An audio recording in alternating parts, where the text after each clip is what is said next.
Despite what changes Phantom Liberty may bring, and news about the expansion being imminent, Night City as it stands right now already has seen its fair share of change. With Dogtown potentially being planted right near Pacifica, it really wouldn't be so far-fetched for such a big landscape shift. Hi, I'm Dice, and I never expected the response to the last video, demanding more locations between Cyberpunk 2077 and its tabletop prequel, Cyberpunk Red, to be shared. For those unaware, Cyberpunk 2077 was inspired by Cyberpunk 2020, and the newest rule set for that is Cyberpunk Red.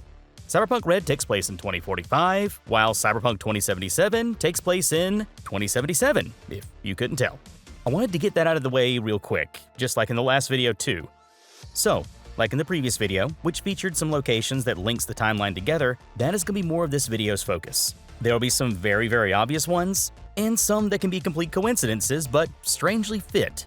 Now, going off of the 2045 map and putting it to 2077, it's good to remember that the exacts are not always going to be possible. A lot was rebuilt, shuffled around, dredged, and even pushed off into the bay in the time between.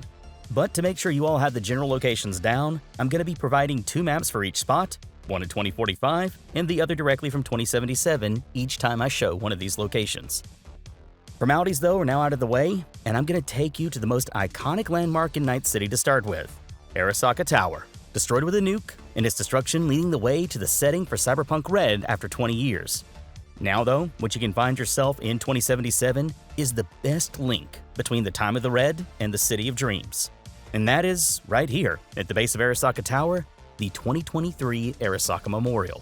Memorializing those lost in the initial blast, not the fallout and mayhem after, the memorial has the actual former entry lobby of Arasaka Tower, encapsulated in an exhibit, as well as former offices still stuck in time. While I have previously used NCPD Precinct No. 1 as a way to show a building from 2045 to 2077, this shows it even more.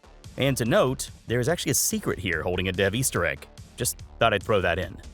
Now, in the aftermath of the nuke, Night City's center was a crater, and over time in the rebuilding, many locations were leveled, pushed out into the bay to fill new land, or used to fill in the crater that was left behind.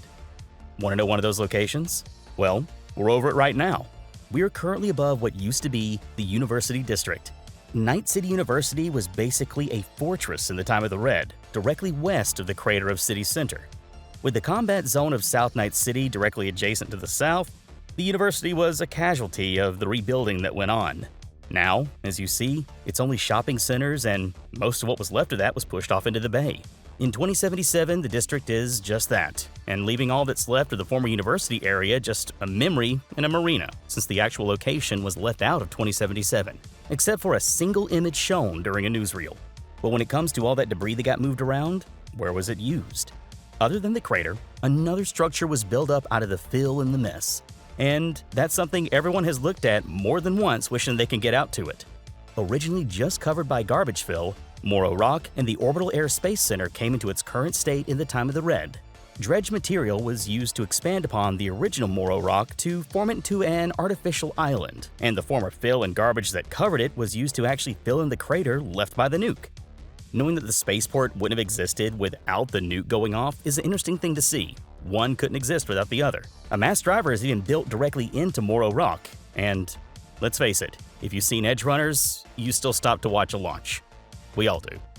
I want to talk next though about the clubs that you can find in the game, and as in the last video, Short Circuit was one of them, and it was a nice surprise thanks to 7th Hell. The first I want to show you is actually a helpful spot to know in the first place, because one of the best guns in 2077 can be found at its location. But in 2045, it was used for a much more important purpose. The Slammer, located on the south edge of the Glen right below the Mega Tower, is now nothing more than a piece of a shopping center. What was once originally a club that had combat zone gangers coming together and fighting out in a concrete arena to sort their problems is now a makeshift gym used by the animals. The design here, though, shows the former concrete arena, and even has a glass roof to look down into the area. The location of the Slammer, though, not only having this little area, but also combined with the weapon that it has here, is a very nice little throwback, even if not intentional.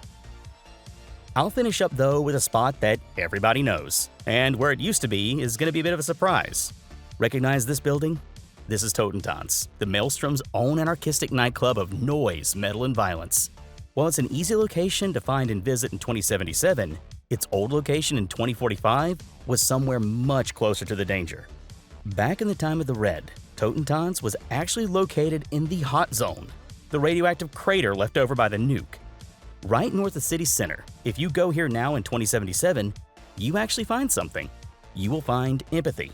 Just like with Short Circuit, the former location of Totentanz has another club at it, and, well, it could just be a coincidence, but it's a fun one. Now again, these are all interesting little spots, and there are actually even more 2045 to 2077 links in the game that I found.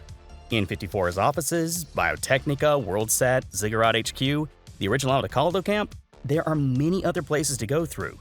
I just didn't go into all of them because I wanted to keep this brief, to give you a clear view that Cyberpunk Red and Cyberpunk 2077 are just all the same timeline.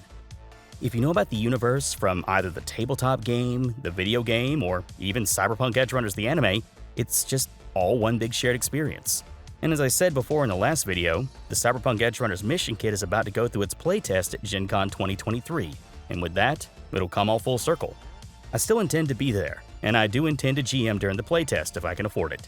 The funds are still being raised, all those information bits are in the description.